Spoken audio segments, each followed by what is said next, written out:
A Rádio USP apresenta USP Analisa. Meia hora analisando assuntos atuais que envolvem a vida do cidadão e da universidade, sempre com um convidado especial. USP Analisa.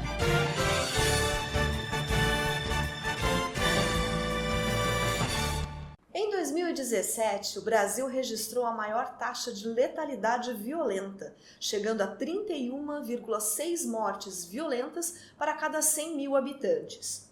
Por trás desse fenômeno estão a escassez de políticas públicas para as regiões periféricas das cidades e a atuação do crime organizado, entre outros fatores. Para debater esse tema, o USP Analisa começa hoje um especial de 2 programas com o professor do Departamento de Sociologia da Universidade Federal de São Carlos, Gabriel de Santos Filtran, que estuda a violência e o crime organizado a partir da etnografia urbana. Professor, seja bem-vindo ao USP Analisa. Muito obrigado, Thaís. Agradeço muito o convite para estar aqui com vocês.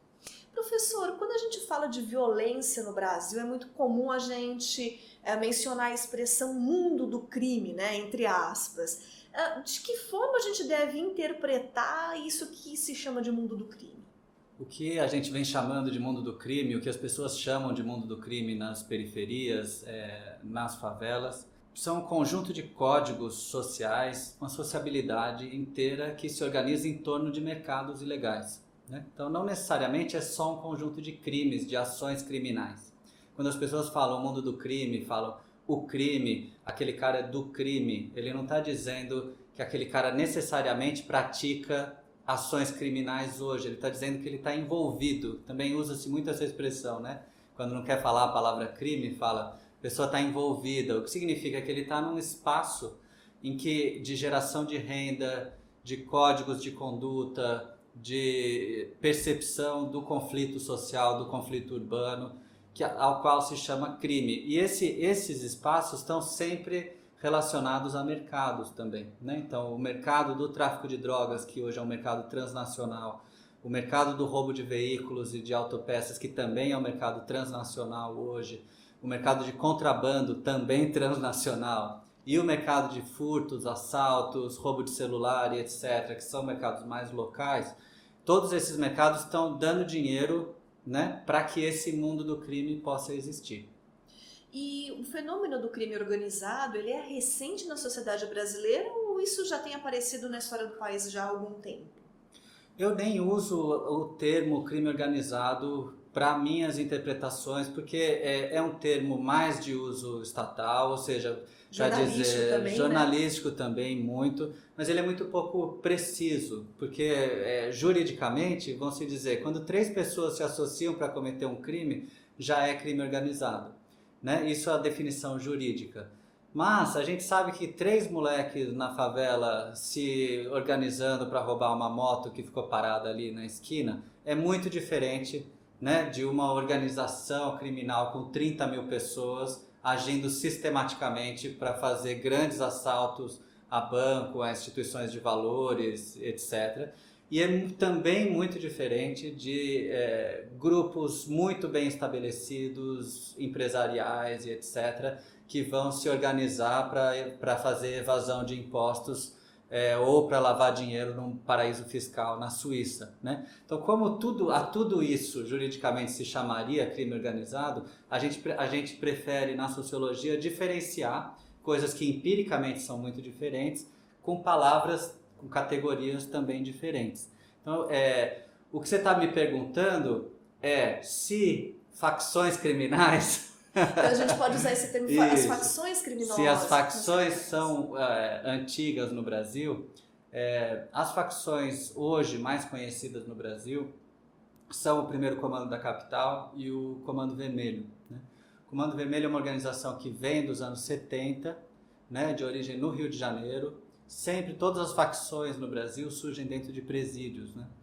E o PCC, o Primeiro Comando da Capital, surge em 1993, também em presídios paulistas, no caso em Taubaté. Ou seja, o fenômeno das facções criminais, que muitas vezes é confundido com essa ideia de crime organizado, o fenômeno das facções é relativamente recente no Brasil, ou seja, algo das últimas décadas, sem dúvida, que coincide com a chegada massiva dos mercados transnacionais, principalmente o mercado de drogas no Brasil e ainda mais especificamente o mercado da cocaína.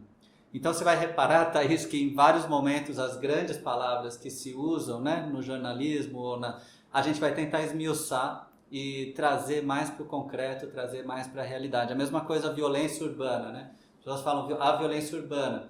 É muita coisa, né? Que empiricamente é muito diferente. Então, se falar o tráfico de drogas, ele pode ser violento ou não. Mas as pessoas consideram sempre que tráfico é alguma coisa violenta, né? O tráfico de drogas em São Paulo, nas favelas, é muito pouco violento nos últimos 15 anos. Diferente do Rio de Janeiro, que tem aquele menino com fuzil cercando um território, em São Paulo a gente não vê isso, né? O tráfico de drogas funciona sem violência explícita, é um comércio, basicamente, né? Então a gente vai falando dessas coisas, a gente vai junto para favorecer que o leitor vá nos acompanhando, trazer isso bem para o concreto. E na verdade essa diferença, né, você citou a diferença entre o Rio de Janeiro e São Paulo, mas tem muito a ver com a atuação das facções criminosas, quer dizer, cada uma tem vamos dizer assim, um modus operandi diferente. Exatamente, ou seja, em São Paulo nós temos uma facção que é hegemônica em todo o universo criminal e que também faz uma espécie de regulação da vida social nas favelas, né, que é o primeiro comando da capital. E é uma organização que funciona de um jeito muito diferente do que se pensa, né? Eu escrevi um livro recentemente no qual eu defendo a ideia de que o PCC funciona como uma maçonaria, como uma sociedade secreta, em que diferentes atores criminais se associam, né? Então, o PCC não tem, por exemplo, controle territorial como faz o Comando Vermelho no Rio de Janeiro, ou o Terceiro Comando no Rio de Janeiro, ou a Amigos dos Amigos no Rio de Janeiro, ou as milícias no Rio de Janeiro. Todas essas no Rio, e por isso que a gente vê esses meninos armados na fronteira, né? Eles fazem um controle do território, e quando você tem qualquer atividade econômica dentro desse território, paga-se uma porcentagem para a facção criminal ou para a milícia. No caso de São Paulo, do PCC, não funciona desse jeito, né? Não há controle de território, a polícia entra em qualquer território do estado de São Paulo, e ao mesmo tempo a facção consegue se espalhar muito mais pelo território, porque na medida em que tem um irmão do PCC em algum território, o PCC está lá. E esse irmão está trabalhando mais ou menos como a gente vê em sociedades secretas, né? A mais conhecida delas no Brasil é a maçonaria. Então, por exemplo, um maçom que tem um restaurante, um outro maçom que é um professor universitário e um outro maçom que tem uma grande empresa de telecomunicações. Quando eles estão na maçonaria, eles não dividem o lucro deles com os outros irmãos da maçonaria. Eles têm os negócios deles econômicos autônomos, né? Mas na maçonaria eles têm um compromisso de um ajudar o outro, de um favorecer o progresso do outro, de um favorecer com que os problemas que o outro enfrente sejam solucionados, né? Ou seja, uma rede de apoio igualitária, mesmo com pessoas muito diferentes. Uma pessoa muito rica que tem uma grande empresa, um cara que tem um pequeno negócio. Ou alguém que não necessariamente é do ramo dos negócios como professor, mas que tem algum conhecimento que vai ser útil para as pessoas. No PCC é mais ou menos assim, ou seja, o cara tem 16 pontos de venda de droga numa região de São Paulo. O outro tem um pequeno desmanche de automóveis clandestinos aqui. O outro exporta cocaína no Porto de Santos. Quando eles se associam no PCC, economicamente eles são autônomos, eles não estão dividindo o lucro deles com a facção, mas dentro da facção, nos negócios, nos debates da facção, eles vão estar trabalhando em pé de igualdade, mesmo que economicamente eles sejam muito diferentes, com o mesmo compromisso de um favorecer o outro.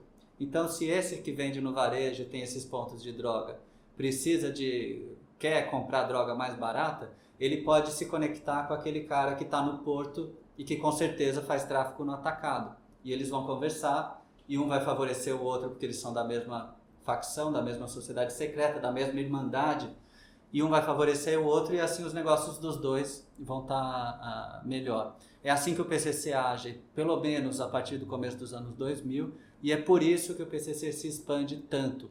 Enquanto outras facções precisam dominar o território de outros grupos criminais, o PCC é capaz de se espalhar fazendo essas negociações que não implicam controle militar. E tem muito a ver com a característica de uma rede social, então, Sem dúvida nenhuma. É exatamente isso. É uma rede de contatos e de um compromisso com o universo criminal.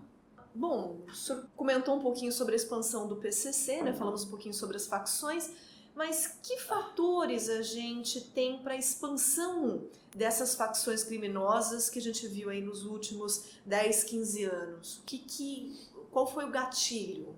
São 3 fatores associados.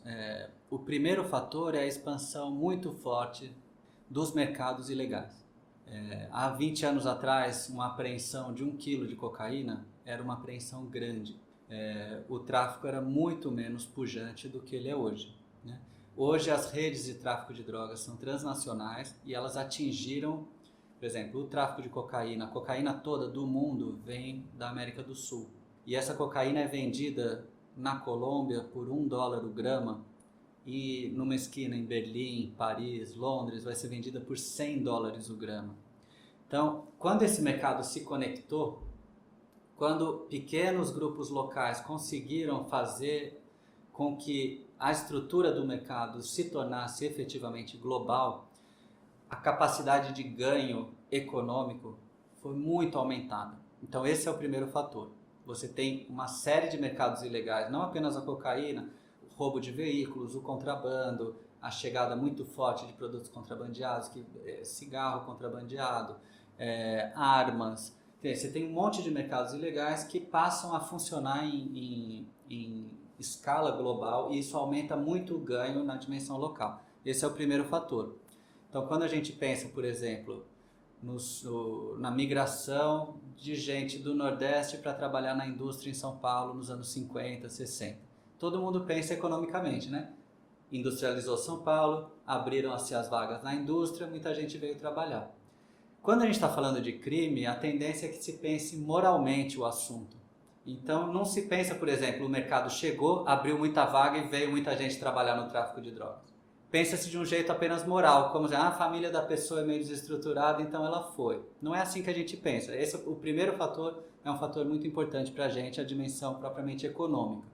Tem outros 2 fatores que estão implicados na expansão das facções. No caso de São Paulo, especificamente, houve uma política, a partir do massacre do Carandiru em 1992, houve uma política de interiorização dos presídios e de expansão muito forte do sistema carcerário em São Paulo. Essa expansão do sistema se deu exatamente ao mesmo tempo da chegada maciça desses mercados ilegais.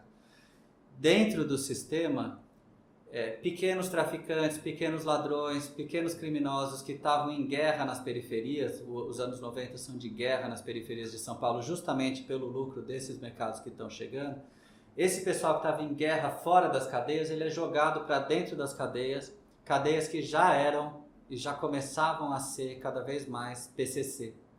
Então o governo estava ao mesmo tempo jogando um monte de criminosos de baixo, operadores baixos dos mercados, né? Criminosos que estão vendendo droga na rua ou fazendo assaltos na rua, para dentro de um sistema que estava progressivamente mais controlado, né? Regulado pelo PCC. Então a própria expansão do sistema carcerário, São Paulo sai de 40 mil presos no começo dos anos 90 para mais de 250 mil presos hoje, com mais de 1 milhão de ex-presidiários.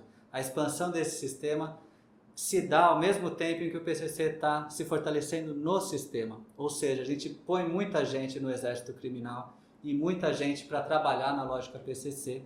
Então a expansão do PCC especificamente tem muito a ver com a política de segurança focada apenas em prisão e não em regulação de mercados, e não em prevenção, e não em esclarecimento de homicídios, e não em funcionamento da justiça e de expansão do sistema de justiça. Então, tudo que dá certo lá fora, a gente não faz aqui, a gente continua reprimindo o pequeno operador que no dia seguinte é substituído, né? Então você prende o menino que está vendendo droga na esquina, no outro dia tem outro vendendo droga no lugar dele, mas você tem um preso e um vendendo. E a gente dali passa mais 2 semanas, prende esse outro, a gente tem 2 presos e um vendendo. Então a gente começa a expandir o universo criminal, né?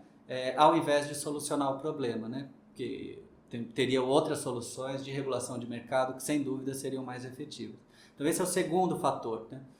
O terceiro fator é o tipo de relação entre a justiça, né, o sistema de justiça e o crime violento. O Brasil optou por utilizar o sistema de justiça para fazer controle social e não para oferecer justiça para a população, né?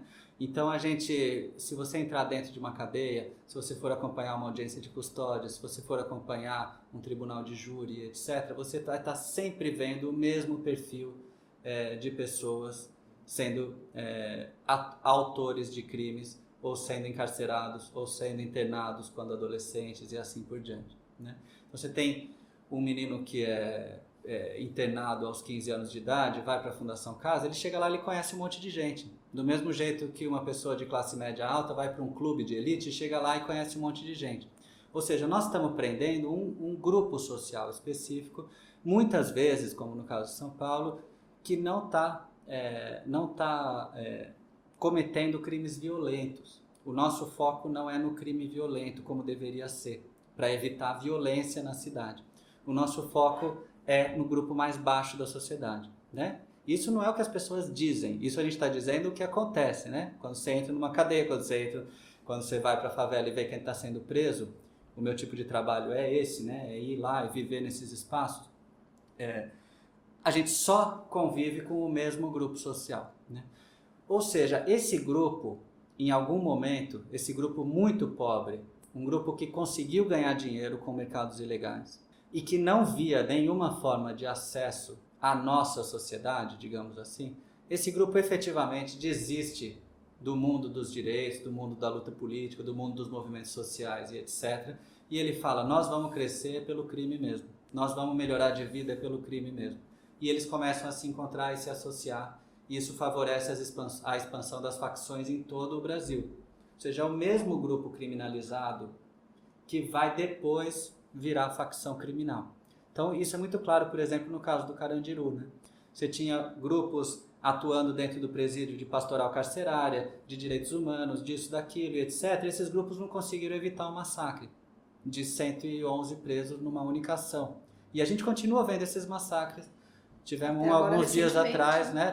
Estamos gravando isso no dia 1º de agosto. Alguns dias atrás nós tivemos mais de 50 mortos num presídio no Pará. Desde janeiro de 2017 nós estamos presenciando no Brasil novamente uma onda de massacres, né? Como aconteceu nos anos 90 no estado de São Paulo.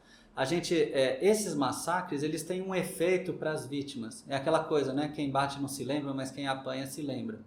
Então as pessoas que estão sofrendo esse tipo de violência, tendo cometido, digamos, crimes pequenos, veja, crimes que as pessoas, pelos quais elas devem se responsabilizar, não significa uma defesa de que qualquer um pode fazer qualquer coisa, pode roubar minha bicicleta, pode roubar meu celular, que está tudo bem. Não está tudo bem. Mas um crime de roubo de celular, de roubo de bicicleta, não tem que ser pago com a vida, né? Num Estado democrático de direito. É essa diferenciação que a gente está pedindo que se faça. Então, pessoas, nos presídios do Pará, onde houve esse massacre agora, como no Carandiru, nos anos 90, metade da população não tinha nem passado por julgamento, são presos provisórios, né? Metade da população carcerária no Brasil, mais ou menos, não passa por condenação, ela é presa provisória. Você tem um grupo muito baixo dos mercados ilegais sendo preso, como a gente vinha falando.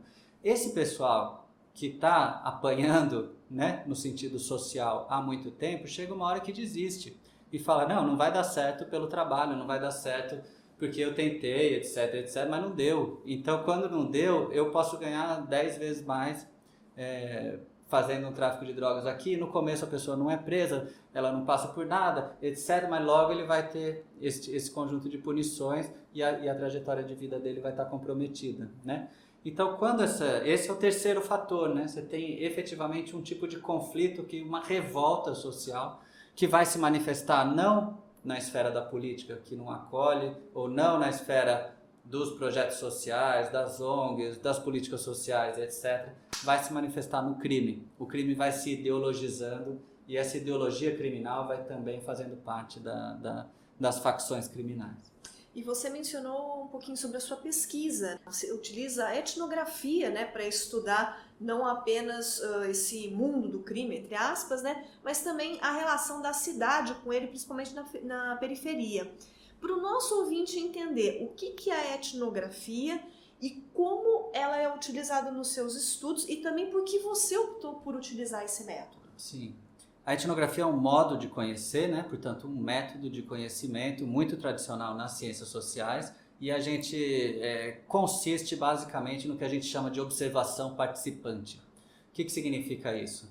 Engajar-se nos espaços que você estuda.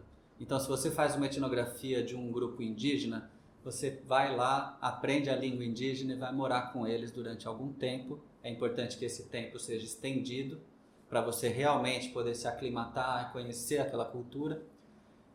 E a partir daí você escreve sobre aquele grupo ou sobre como foi diferente essa diferença, né, entre as culturas do pesquisador e do espaço que ele estuda, que são o mote, né, que é a fonte de conhecimento da etnografia. Se você estuda, sei lá, grandes empresários ou pilotos de Fórmula 1 ou favelas, ou moradores de rua, a técnica é a mesma. Vai lá viver com os pilotos de Fórmula 1, vai acompanhar o circuito da Fórmula 1, vai andar próximo deles e depois você vai escrever, né, como aquele mundo se organiza.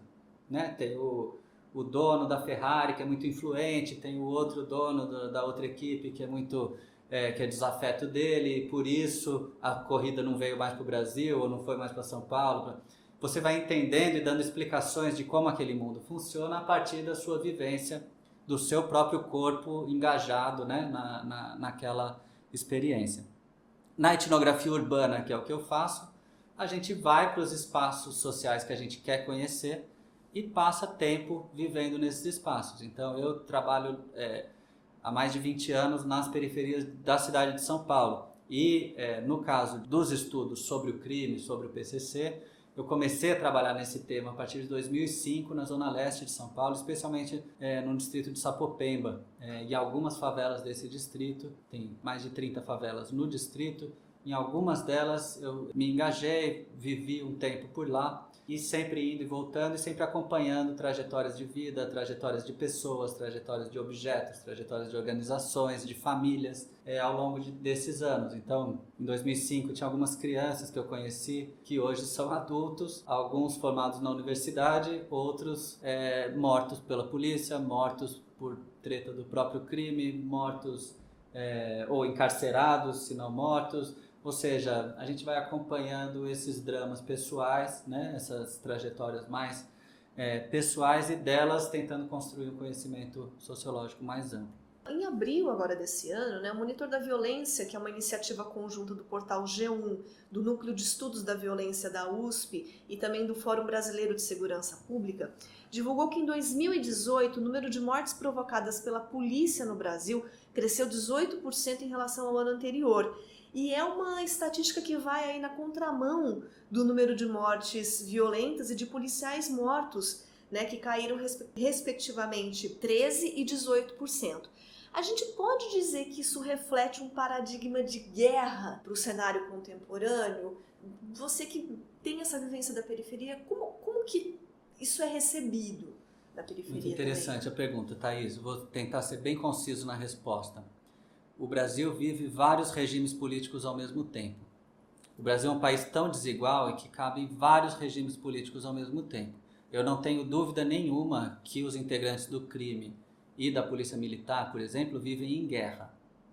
Guerra no sentido sociológico do termo, ou seja, grupos que não se identificam de nenhuma forma, que não conseguem fazer negociações diplomáticas e que se confrontam por violência, e que não há mais convívio possível entre eles se não for construído. A gente sabe que a política é a continuação da guerra, certo? As saídas que a gente prevê para esse conflito, elas seriam saídas políticas, né? Como houve na Colômbia, por exemplo, uma tentativa de um grande acordo de paz com muita dificuldade entre grupos diversos em conflito durante décadas no país. No Brasil, a gente não reconhece o nosso conflito armado como um conflito político, também político, né? E ele também é. No entanto, as elites do Brasil estão vivendo a democracia global, né? O consumo global, as viagens e etc. Eu me incluo nisso, né? Como elite acadêmica. Então a gente vive diferentes regimes no mesmo país.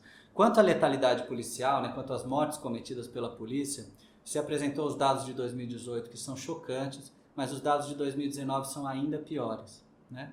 Os dados de 2019 mostram que a polícia em cada estado do Brasil está matando de 15% até 38% da taxa de homicídios.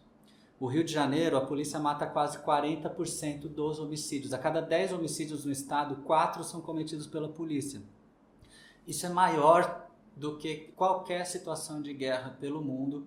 E isso tem sido, infelizmente, estimulado pelo governo estadual carioca e pela presidência da República, o que nos preocupa demais. Porque além da gente se preocupar com as vidas que estão sendo ceifadas e se preocupar com o conflito que traz traumas, eu estava esses dias entrevistando um policial do BOPE, contando sobre os traumas da vida dele, que traz traumas não apenas para as famílias dos envolvidos, mas para todo mundo que vive nessas regiões de conflito, né?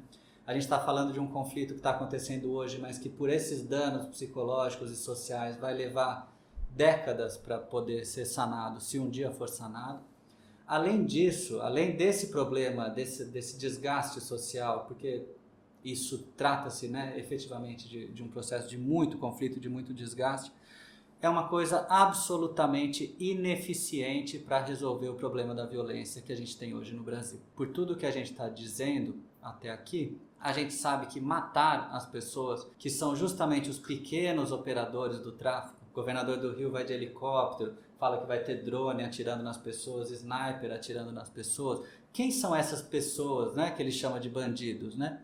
Eu prefiro chamar de pessoas. Essas pessoas são pequenos trabalhadores de mercados globais do tráfico de drogas. Há uma pesquisa linda que foi feita pelo SEBRAP recentemente, coordenada pela professora Ana Paula Galdeano, e ela demonstra como há uma controvérsia entre as normativas da OIT, Organização Internacional do Trabalho, e o jeito que a gente pensa a segurança pública no Brasil. A Ana Paula mostra pra gente que a OIT vê essas pessoas que estão ali na esquina da favela vendendo droga como trabalhadores infantis. Muitos deles têm menos de 18 anos. E ela diz, são as piores formas do trabalho infantil. Porque além de ser um trabalho infantil, desprotegido, sem garantia de 13º, de nada disso, né? Sem a garantia dos direitos do trabalho, ele envolve, muitas vezes, em várias situações do Brasil, conflito armado, trabalho noturno, coerção, violência, né, entre o próprio universo dos trabalhadores e do tráfico e também coerção, extorsão por parte dos agentes da ordem que estão corrompidos. Então você vai olhar pela OIT, fala, não, o governo tem que proteger essas pessoas. E é o que muitos governos no mundo fazem. Eu tive a oportunidade, pela minha pesquisa, de morar na Alemanha, de morar na França, de morar na Inglaterra. Nenhum desses países reprime o pequeno traficante. Todas as regiões que eu morei, em Berlim, em Paris, em Londres, são regiões em que havia muito tráfico de drogas, ao contrário do que as pessoas pensam. Mas não tinha nenhuma violência, porque a polícia não está substituindo esse pequeno operador. Agora, nenhum desses traficantes na Europa, nos bairros que eu vivi, e é assim em toda a Europa, estavam armados, muito menos armados com fuzil, porque você tem um controle muito eficiente do tráfico de armas. Você tem o quê? Que a gente está pedindo aqui, regulação de mercado, inteligência policial, né? Racionalidade na política de segurança como um todo. A política de segurança não vai se resolver com truculência. Truculência é o que a gente faz há 20 anos e a cada dia piora. Há 30 anos agora, né? Desde os anos 90, ou seja, desde o começo dos anos 90, a década de 90, a década de 2000 e a década de 2010 foram décadas em que só se apostou na ostensividade policial, na militarização, e o que aconteceu foi a piora do nosso quadro, e a gente continua nessa direção, e o nosso quadro vai piorar se a gente não tomar atitudes que transformem o nosso modelo de segurança num modelo mais racional.